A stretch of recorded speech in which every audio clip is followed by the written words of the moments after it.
Alhamdulillah nahmaduhu wa nasta'inuhu wa nastaghfiruh wa na'udzu billahi min syururi anfusina wa min sayyiati a'malina man yahdihillahu fala mudilla lahu wa ma yudlilhu fala hadiyalah asyhadu an la ilaha illallah wahdahu la syarika lah wa asyhadu anna muhammadan abduhu wa rasuluhu alladzi la nabiyya ba'da.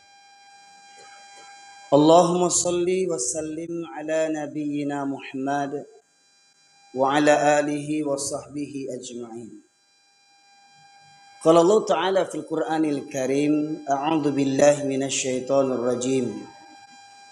Ya ayyuhalladzina amanu taqullaha haqqa tuqatih wa la tamutunna illa wa antum muslimun. Amma ba'du ma'asyiral muslimin, usikum wa iyaya bittaqwallahi faqad fazal muttaqun. Kama qala Allah Ta'ala, inna akramakum indallahi atqakum. Ma'asyiral muslimin, sidang jamaah Jumat rahimakumullah. Pada kesempatan Jumat kali ini kita akan mengupas seputar memilih pemimpin dalam pandangan Islam. Hari ini dan beberapa bulan ke depan, khususnya kita yang berada di provinsi, kota maupun kabupaten akan memilih calon pemimpin.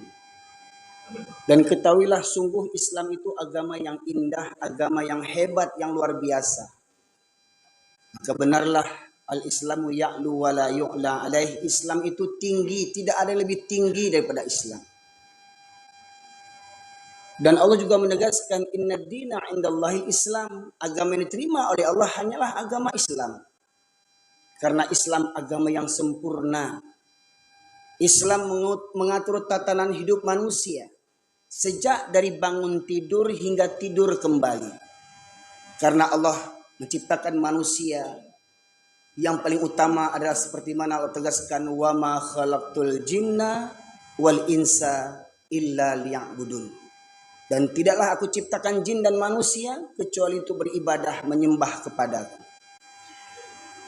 Masyaallah muslimin yang dirahmati Allah, kalau beribadah pada hakikatnya hukumnya haram sebelum datangnya ketentuan ketetapan Allah dan Rasul. Maka jangan kita beribadah mengikut selera kita. Jangan kita beribadah mengikut kelompok kita.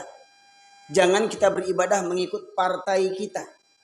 Maka kita beribadah mengikuti Allah dan Rasul. Sebagaimana Allah tegaskan, fa in tanaza'tum fi syai'in farudduhu ila Allah war Rasul. Apabila kamu berbeda pendapat dalam suatu urusan agama, maka kembalikanlah kepada Allah dan Rasul. Begitu pula pada saat ini kita akan mencari calon pemimpin di Pekanbaru, Provinsi Riau, akan mencari pemimpin sebagai calon gubernur dan calon wali kota.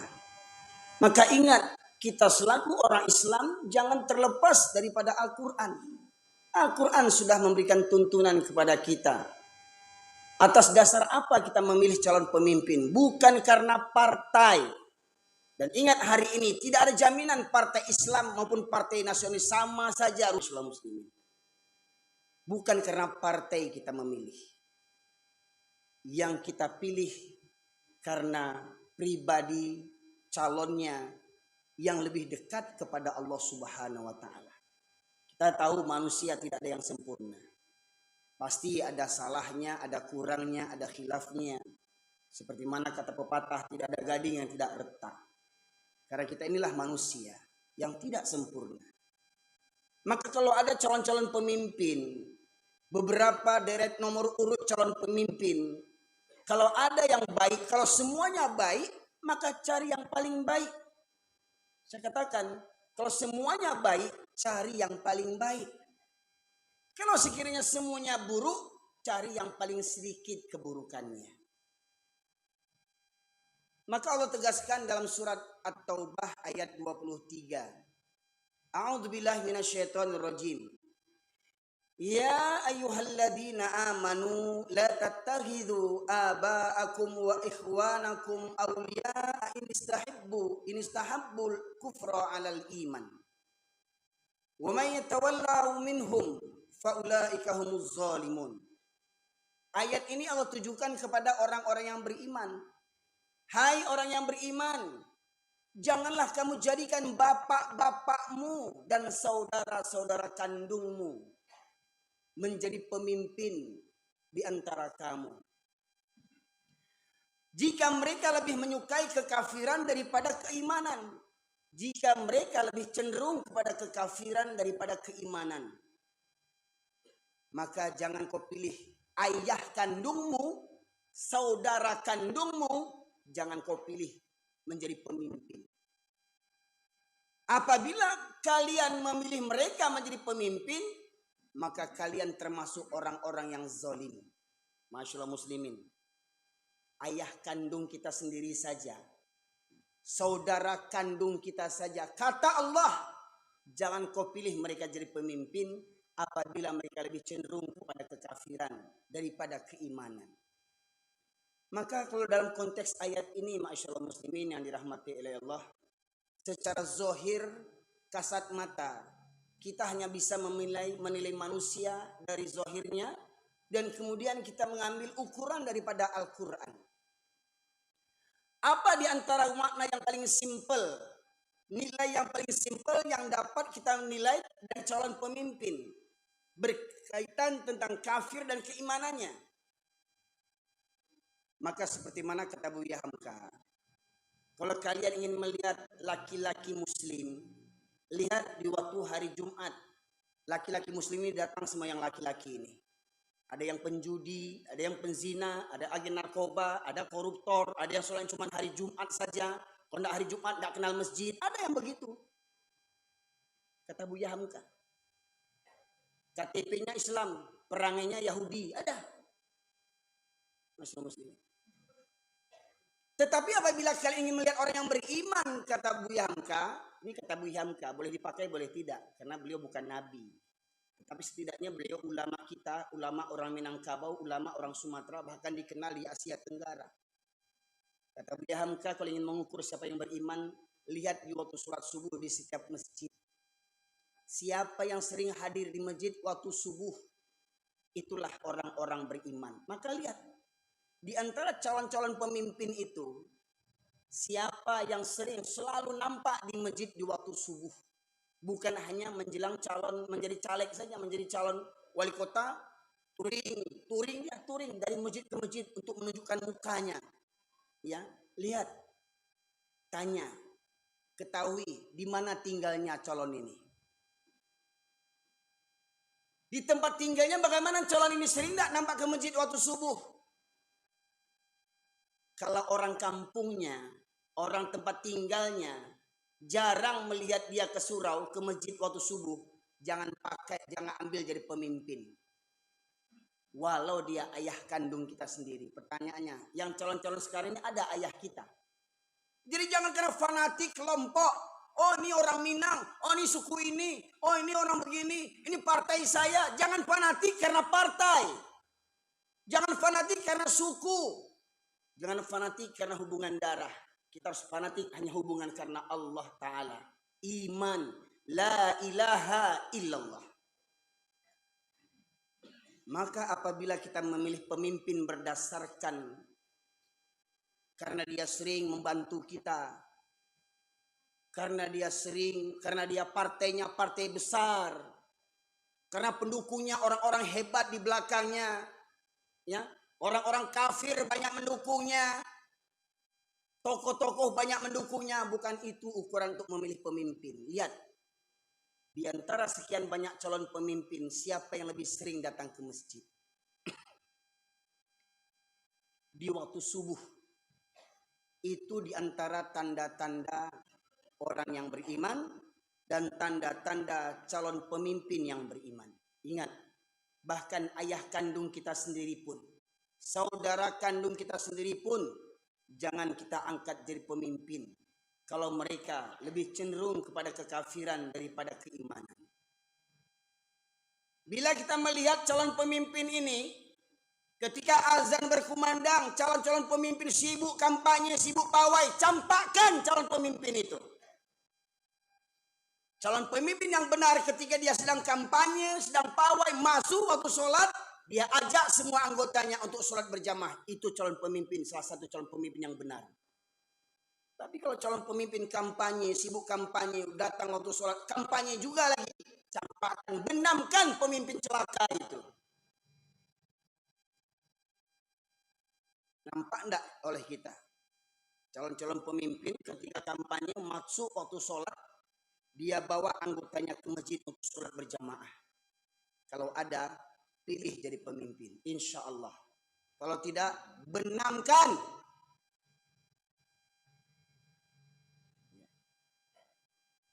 Kita masyarakat muslimin di Indonesia ini, negeri yang mayoritas Islam terbesar di dunia.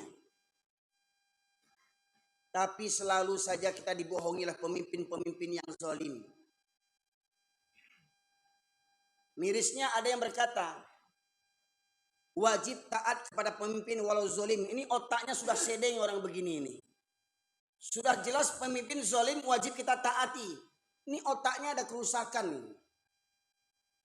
Allah menegaskan pemimpin yang bagaimana yang harus kita taati. Dalam surat An-Nisa ayat 59 Allah menegaskan. Ya ayyuhalladzina amanu atiullah wa atiur rasul wa ulil amri minkum. Mari kita uraikan ayat ini. Di awal ayat Allah menyuruh, hai orang-orang yang beriman, atiullah.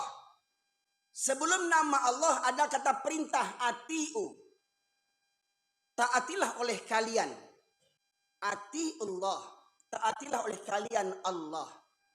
Wa atiur rasul. Dan taatilah oleh kalian Rasul. Ada kata atiunya, ada kata perintah di awal nama Allah dan nama Rasul. Tetapi di awal nama ulil amri, tidak ada kata perintah atiu. Ya ayyuhalladzina amanu, atiullah wa atiur rasul wa ulil amri minkum. Ulil amri yang bagaimana yang harus kita taati, pemimpin yang bagaimana yang harus kita taati, ulama yang bagaimana yang harus kita taati, ulama yang taat kepada Allah dan ulama yang taat kepada Rasul. Pemimpin yang taat kepada Allah dan pemimpin yang taat kepada Rasul, angkat jadi pemimpin. Itu konsepnya. Bukan pemimpin yang ingkar kepada Allah, ingkar kepada Rasul. Kalau ada pemimpin ke depan nanti meridhoi diam membisu ketika ada seorang wanita disuruh membuka jilbabnya seperti kasus proklamasi RI yang ke-79 di IKN, Allah tunjukkan kezaliman pemimpin. Di mana pasukan paskibraka yang wanita muslimah ketika pengukuhan disuruh buka jilbabnya oleh pemimpin Badan Pembina Ideologi Pancasila yang tak Pancasila. Padahal manusia ini, ketua manusia ini, makhluk satu ini, profesor doktor, tamatan pesantren, rektor UIN, rektor Universitas Islam Negeri, tapi otaknya lebih parah daripada Yahudi lagi. Dan pemimpinnya diam, membisu. Ingat dalam sejarah ketika di masa Rasulullah seorang wanita dilecehkan kerudungnya, ya. Kerudungnya diikat oleh orang Israel, Bani Israel ketika itu diikat supaya apa? Kalau dia berdiri terlepas jilbabnya. Dan itu terjadi terlepas jilbabnya. Rasulullah langsung menurunkan pasukannya untuk mengepung kampung Yahudi itu. Dikepung kampung Yahudi itu karena apa? Karena satu wanita muslimah jilbabnya dilecehkan. Dikepung kampung Yahudi itu diminta serahkan siapa yang menghina wanita berkerudung tadi. Ternyata kaum Bani Israel itu fanatik kepada kelompoknya. Mereka diam membisu, mereka membela satu orang yang melecehkan wanita yang berkerudung. Rasulullah dan tentara Rasulullah mengepung beberapa hari. Hingga akhirnya mereka menyerah dan mereka diusir Rasulullah SAW dari negeri itu. Satu wanita yang kerudungnya dilecehkan. Kemarin 18 wanita kerudungnya dipaksa untuk dilepaskan. Dan banyak pemimpin-pemimpin diam membisu. Banyak jenderal-jenderal dia membisu pangkat tinggi, tapi tak ada pembelaan kepada Islam. Tak guna pangkat kau tinggi kalau kau tak bela agama Allah Subhanahu wa taala. Pangkatmu tinggi kalau kau tak bela agama Allah Subhanahu wa taala. Negeri yang kau bela itu negeri yang menyanjung Allah dan Rasulnya. Itu yang harus kau bela. Jiwa ragamu untuk negeri yang seperti begitu. Bukan kepada negeri yang melecehkan agama Allah Subhanahu wa taala. Masyaallah muslimin yang dirahmati oleh Allah. Ini renungan bagi kita bersama. Kita mayoritas muslim terbesar di dunia. Sadar atau tidak hari ini kita dilecehkan. Maka benarlah yang mungkin pernah saya sampaikan masyaallah muslimin. Rasulullah bersabda yang artinya akan datang suatu zaman nanti kalian umat Islam akan diperebutkan, akan diperangi oleh berbagai kalangan dari musuh-musuh Islam. Dari kalangan orang kafir, orang musyrik, dan orang munafik. Orang munafik ini yang lebih parah dibandingkan orang kafir. Karena apa? Orang munafik ini KTP-nya Islam. Orang munafik ini casingnya Islam. Jenggotan, jubahan, gelarnya haji, kiai bahkan, ya. Tapi cium kepala pendeta, kan kurang ajar tuh kiai kayak begitu. Kiai penjilat, pemimpin masjid mencium kepala gembong kafir. Coba bayangkan. Allah tunjukkan betapa hinanya. Masyaallah muslimin rahmati Allah. Gembong orang kafir datang ke negeri kita, dicium sama imam. Kalau kita boleh lihat buka Al-Quran, masyaallah muslimin. Mohon maaf, jangan katakan keras ceramah saya nih. Buka Al-Quran. Surat Al-A'raf 176. Allah menegaskan, A'udzubillahi minasyaitonirrajim. Walau syi'na la rafa'na biha. Walakinna akhlada ilal arwat tabahawah. Famathaluhu kamathalil kalbi. Kalau Allah menghendaki, Allah tinggikan derajat mereka dengan ayat-ayat Al-Quran itu. Tetapi mereka cenderung kepada dunia dan mengikuti hawa nafsunya yang rendah, maka perumpamannya seperti anjing, kata Allah. Kalau kita lihat dalam kitab tafsir induknya kaum muslimin, tafsir Ibnu Katsir, ataupun tafsirnya orang Minangkabau, tafsir Al-Azhar yang disusun oleh Buya Hamka, akan disebutkan di sana siapa ini maksud orang yang seperti anjing, kata Allah, yaitu para ulama yang menjual ayat-ayat Allah dengan harga yang sangat murah. Para ulama yang diberikan ilmu pengetahuan tentang Al-Quran. Bahkan para ulama yang hafiz Al-Quran. Tahu dalil, tahu hadis, tahu ilmu fikih. Tapi karena kepentingan dunia, dia abaikan aturan Allah Subhanahu wa ta'ala. Betapa murkanya Allah kepada kaum-kaum yang mengaku, yang mengatakan Allah punya anak. Bergetar bumi Allah ini, murka Allah ketika Allah disebut punya anak. Saya katakan ulama yang mencium pemimpin orang kafir, masyaallah muslimin. Dan ulama ini banyak yang memimpin negeri kita ini, masyaallah muslimin. Kasar kaji saya, buka Quran. Surat Al-A'raf 176. Lihat. Masjid Istiqlal, ramai orang-orang bernyanyi dengan busana seperti Sinterklaas. Tahu Sinterklaas? Yang konon katanya malaikat atau makhluk gaib yang membagikan hadiah-hadiah Natal. Bayangkan suasana Masjid Istiqlal hampir seperti gereja, masyaallah muslimin. Betapa banyak ulama-ulama bermental zaman ini. Maka jangan kita fanatik. Oh, ulama itu gelarnya profesor, doktor, dan segala macamnya. Nggak ada jaminan. Allah tunjukkan siapa yang benar dan siapa yang salah.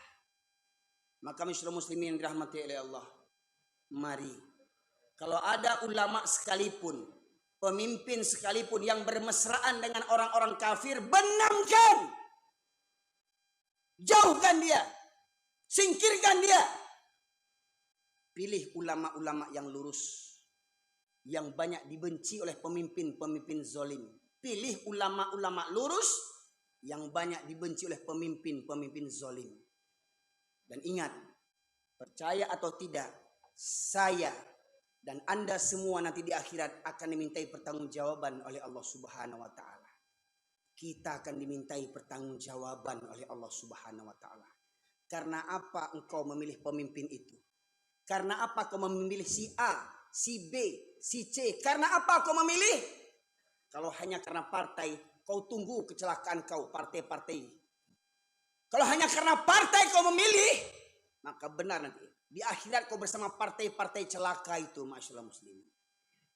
Maka pilih pemimpin hanya karena imannya kepada Allah Subhanahu wa taala. Cari tahu bagaimana profilnya. Cari tahu bagaimana calon pemimpin itu. Cari tahu bagaimana selama dia menjadi pemimpin, mungkin selama dia tokoh masyarakat, orang akan dengar bagaimana tipikalnya, bagaimana pribadinya. Maka apabila pribadinya lebih dekat kepada ketaatan kepada Allah, maka pilih mereka jadi pemimpin. Dan ingat para pemimpin, jangan kau dustai rakyat ini. Kau boleh menzolimi rakyat, kau boleh mendustai rakyat, kau lebih taat kepada pemodal pemilumu. Ketahuilah, kau pun akan mampus nanti, hai pemimpin celaka. Kau pun akan mampus nanti. Pemimpin-pemimpin zalim, pemimpin-pemimpin pembohong. Dulu di masa sahabat, Abu Bakar radhiyallahu anhu, orang yang nomor 2 yang imannya tak diragukan setelah Rasulullah. Ketika Rasulullah meninggal dunia, dipilih, diangkat beliau secara aklamasi. Semua sepakat memilih beliau jadi pemimpin. Bukannya Abu Bakar bangga, bukan dia tersenyum, bukan dia syukuran macam pemimpin hari ini, syukuran jadi pemimpin. Abu Bakar menangis takut. Abu Bakar radhiyallahu anhu menangis takut karena apa? Besarnya amanah pertanggungjawaban di hadapan Allah Subhanahu wa taala. Tapi pemimpin celaka hari ini banyak syukuran ketika terpilih jadi pemimpin. Syukuran dia, nggak tahu dia hisab yang nanti berat di akhirat Allah dari Allah Subhanahu wa taala. Maka inilah zaman fitnah. Orang berlomba-lomba jadi pemimpin, padahal tidak pantas dia jadi pemimpin. Pemabuk, penzina, agen narkoba, pembohong, koruptor merasa layak jadi pemimpin. Sungguh manusia tak beradab. Maka muslimin, ini renungan bagi kita bersama. Wa'tabiru ya ulil albab la'allakum turhamun. Allahumma shalli wa sallim wa zid wa an'im wa tafaddal wa barik bi jalalika wa kamalika ala sayyidi ufanik Abu Qasim sayyidina wa maulana Muhammad salli wa sallim radiyallahu tabaraka wa ta'ala كل صحابة رسول الله عليهم أجمعين.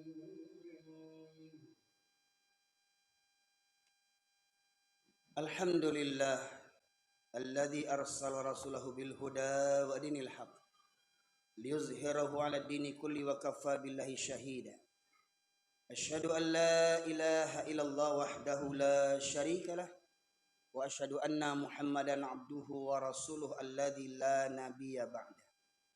اللهم صل وسلم على نبينا محمد وعلى آله وصحبه أجمعين. قال الله تعالى في القرآن الكريم: أعوذ بالله من الشيطان الرجيم.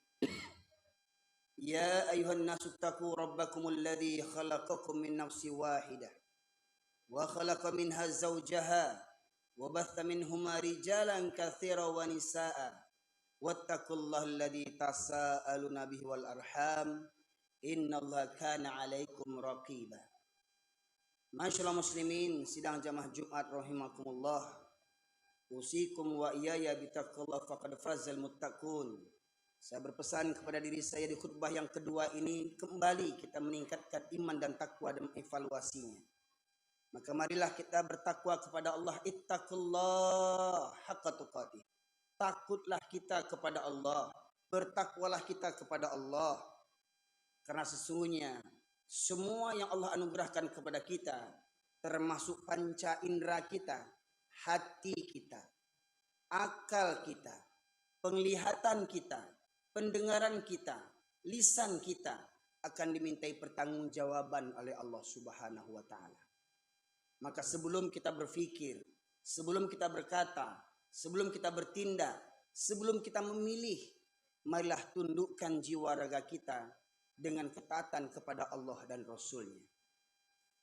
Semoga kiranya apabila kita berbuat atas dasar iman dan takwa, maka niscaya Allah akan membimbing kita menuju jalannya yang lurus, hingga akhirnya kita mati dalam keadaan mukmin dan muslim yang sejati. Terakhir saya sampaikan satu firman Allah di khutbah yang kedua ini, ma'asyiral muslimin. Allah berfirman, a'udzubillahi minasyaitonir rajim, wa laqad dzara'na li jahannama katsiran minal jinni wal ins lahum qulubun la yafqahuna biha wa lahum a'yunun la yubsiruna biha wa lahum adhanun la yasma'una biha ulaika kal an'am bal hum adall ulaika humul ghafilun. Dan sungguh akan kami penuhkan neraka jahanam banyak dari kalangan jin dan manusia, mereka yang memiliki hati tetapi tidak digunakan untuk merenungkan ayat-ayat Allah. Mereka yang memiliki hati tetapi tidak ada takut kepada Allah. Mereka yang memiliki mata tidak digunakan untuk melihat tanda-tanda kebesaran Allah. Betapa banyak zaman ini pemimpin-pemimpin yang zalim, yang menggadaikan imannya, yang menggadaikan rakyatnya, yang menggadaikan negaranya dengan penguasa-penguasa kafir di dunia. Banyak yang tak ambil pelajaran daripada itu. Dan mereka memiliki telinga, tetapi tidak digunakan untuk mendengarkan ayat-ayat Allah. Nasihat yang benar tidak mereka dengarkan. Mereka abaikan. Maka orang yang seperti begini, kata Allah, punya hati, tidak ada takut kepada Allah. Punya mata, tidak ambil pelajaran. Punya telinga, tidak mau mendengarkan. Mereka, kata Allah, ulaika kal an'am balhum adhal. Mereka seperti binatang ternak, bahkan lebih sesat, lebih hina pada binatang lagi. Semoga kiranya kita tidak termasuk makhluk yang dihinakan oleh Allah Subhanahu wa taala. Maka mari kita bimbing jiwa raga kita ini dengan memohon pertolongan kepada Allah Subhanahu wa taala, agar kiranya Allah senantiasa melimpahkan rahmat dan hidayah kepada kita sekalian, agar jiwa raga kita terbimbing dengan iman dan takwa di bawah naungan Allah Subhanahu wa taala. Innallaha malaikatahu yusholluna 'alan nabi ya ayyuhalladzina amanu shallu wa sallimu taslima. Allahumma ighfir lil muslimin wal muslimat wal mu'minina wal mu'minat al ahya'i minhum wal amwat innaka qadiyal hajat. Rabbana zalamna anfusana wa illam taghfir lana wa tarhamna lanakunanna minal khasirin. Rabbana la tuzigh qulubana ba'da idh hadaytana wa hab lana min ladunka rahmah innaka antal wahhab. Allahumma arinal haqqa haqqa warzuqna ittiba'ah wa arinal batila batila warzuqna tinabah. Ya Allah, ya Rabbi, ya Rahman, ya Rahim, tunjukkanlah calon pemimpin yang baik, yang taat, agar kami dapat mengikutinya, ya Allah. Dan tunjukilah kepada kami calon pemimpin yang zalim, yang ingkar kepadamu, ya Allah, agar kami menjauhinya, ya Allah. Ya Rahman, ya Rahim, jauhkanlah negeri kami daripada musibah, bencana, malapetaka, ya Allah, dari kemaksiatan dan dosa-dosa kami. Ampunkan dosa kami, ya Allah. Ampunkan dosa pemimpin-pemimpin kami, ya Allah. Bimbing kami menuju rahmat dan hidayah-Mu, ya Allah, agar negeri ini senantiasa Kau limpahkan berkah dan rahmat-Mu dari langit dan bumi. Ya Allah, ya Rahman, ya Rahim, ampunkanlah kelalaian kami selama ini, karena ketidakpedulian kami dalam urusan agama dan urusan negeri ini, ya Allah. Maka ya Allah, jadikanlah Al-Quran sebagai panduan hidup kami, agar mulia negeri ini, agar mulia bangsa ini, agar mulia kami seluruh bangsa Indonesia, ya Allah, dengan iman dan takwa-Mu. Ya Allah, ya Rahman, ya Rahim, perkenankanlah doa kami ini. Rabbana la tu'akhidna in nasina aw akhtana. Rabbana wa la tahmil alaina isran kama hamaltahu ala alladhina min qablina. Rabbana wa la tuhammilna ma la taqata lana bih wa'fu 'anna waghfir lana warhamna anta maulana fansurna 'alal qaumil kafirin. Allahumma ansuril muslimin wal mujahidin fi Filistin. Allahumma ansuril muslimin wal mujahidin fi Filistin. Allahumma ansuril muslimin wal mujahidin fi Filistin. Allahumma ansuril muslimin wal mujahidin fi Indonesia, ya Allah, ya arhamar rahimin. Rabbana atina fid dunya hasanah wa fil akhirati hasanah wa qina adzaban nar. Subhana rabbika rabbil izzati amma yasifun. Wassalamun alal mursalin walhamdulillahi rabbil alamin.